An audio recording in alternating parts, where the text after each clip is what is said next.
Hi everyone, my name is Anna and I'm a graduate scientist from the University of Cambridge and now an educational consultant helping students achieve their full potential at every stage of their education.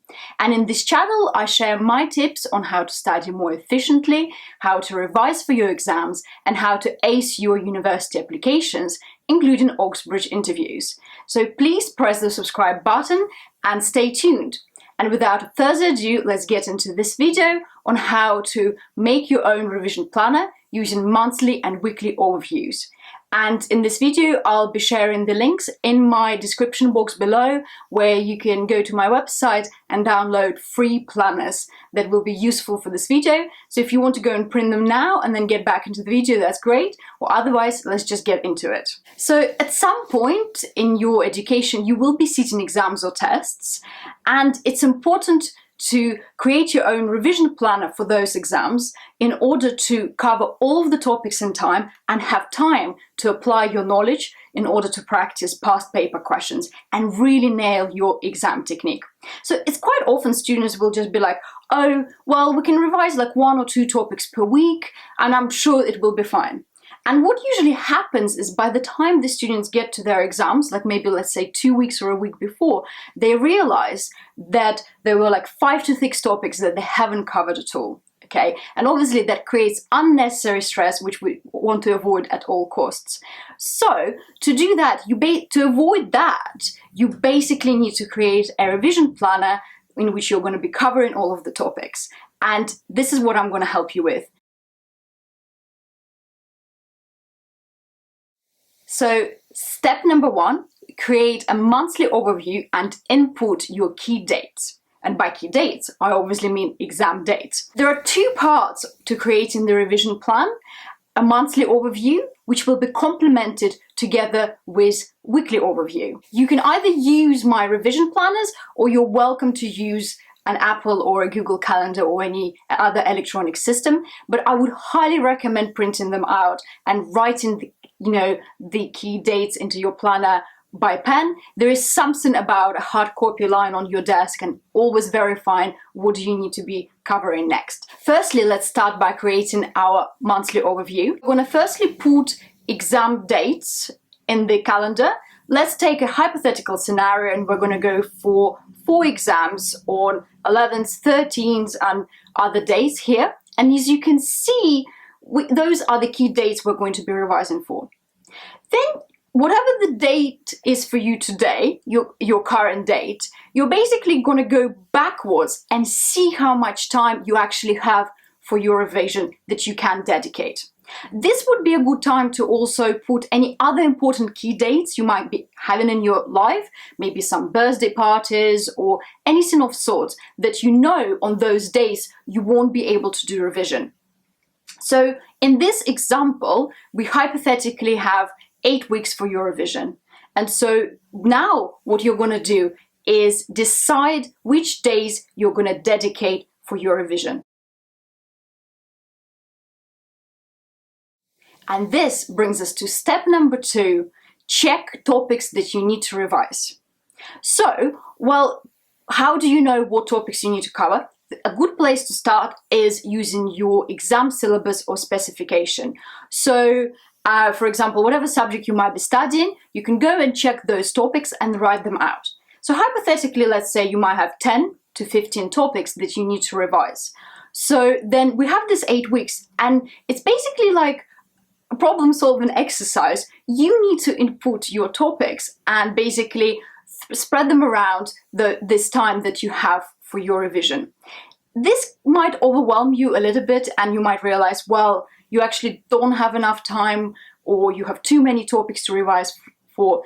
And that's okay. It's quite commonly, and I went through the same thing. You kind of do this revision plan and you think, oh gosh, there is so much work.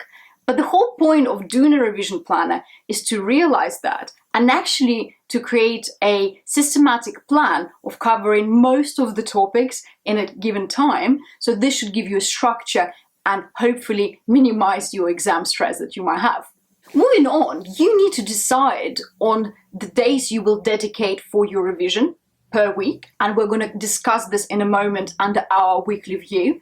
But basically you need to decide on the days as well which you're going to take off. So once you have a list of the topics you need to revise, you can go back to your monthly overview and input those topics, and make sure to decide on the dates you're going to actually take off. So for example, you might decide that on the weekends you're not going to do any revision. So what you might actually decide that you need to cover 2 to 4 topics per week per subject. Again, guys, this really depends at what stage of education you are doing. You might be doing your GCSE, A-levels and university studies. So it's really difficult to judge at this stage. So if you have any further questions about this, then you please message me in the comments box below. What you might decide is that you simply don't have enough days to cover all of the topics, so which is absolutely okay. So you decide on which topics to prioritize, and I would highly recommend to start going over the topics that you find the hardest, and the topics you're more comfortable with, you can leave them more to the end.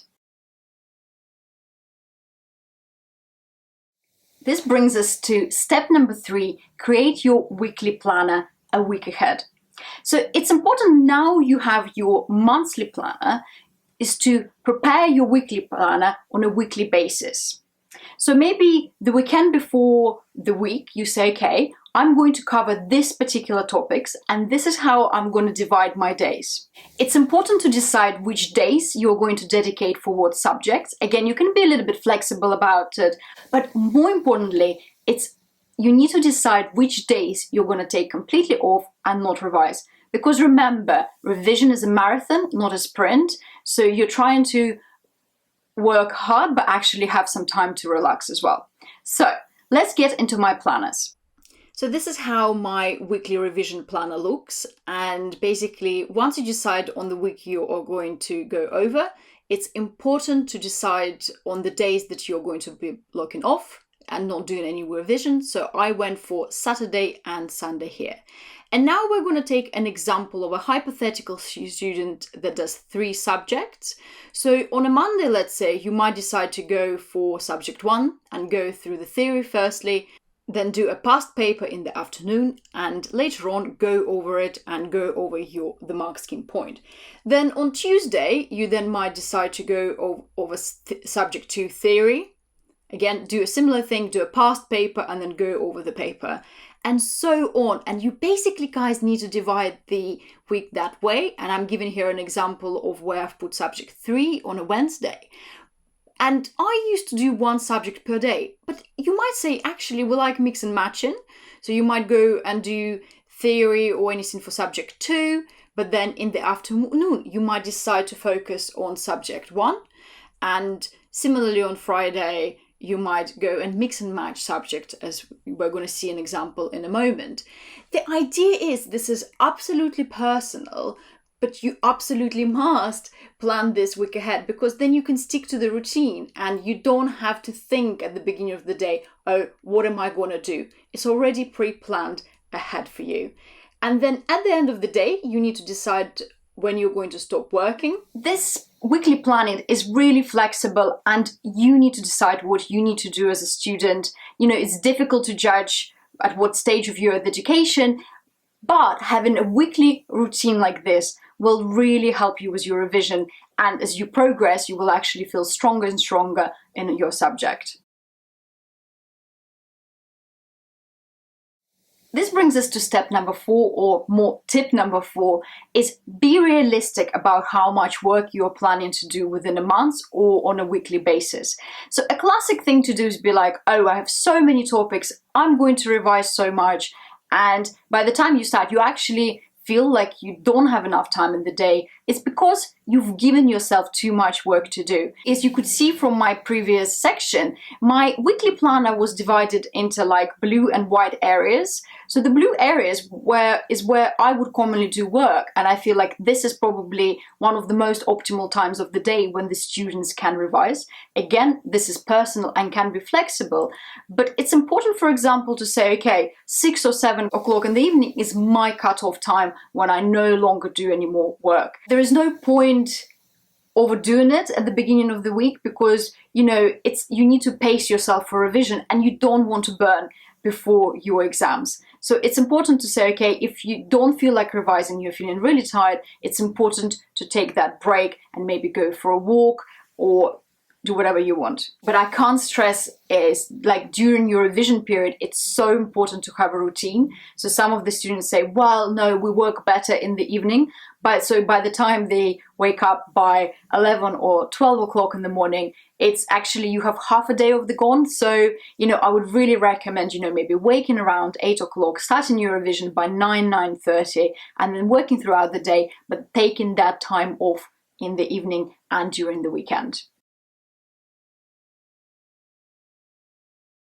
Final tip/step number 5 is be flexible about your time. So I commonly found that when you're kind of going through your revision period, it's quite important to be flexible about it. And you probably noticed how many times I said flexible in this video. And the whole point is everyone is different and everyone is unique. And so your revision planner. So it's for you to decide when you work best and what you want to do and how long you want to be revising for. Again, it depends what stage of education you're at. If you're doing your GCSE, you might be deciding to work maybe only 4 hours a day. For A-level, a little bit more, and obviously it's slightly different also for university level students. But it's important to be flexible. So let's say on one of the days, you might just say, well, I just can't be bothered to work. I don't want to do it. And it's okay to have those days. And I've had so many of those. And idea is say, okay, if I normally take Saturday and Sunday off, I might decide that I actually take Wednesday or Thursday off, but then do a little bit of work during the weekend.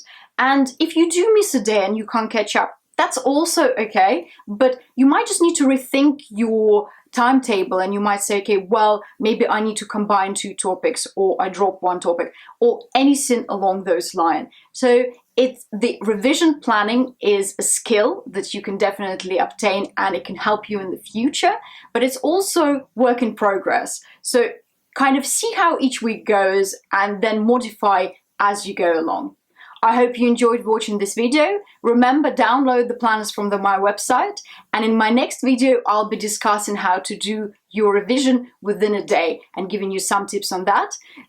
Subscribe to my channel and I'll see you in the next video. Goodbye.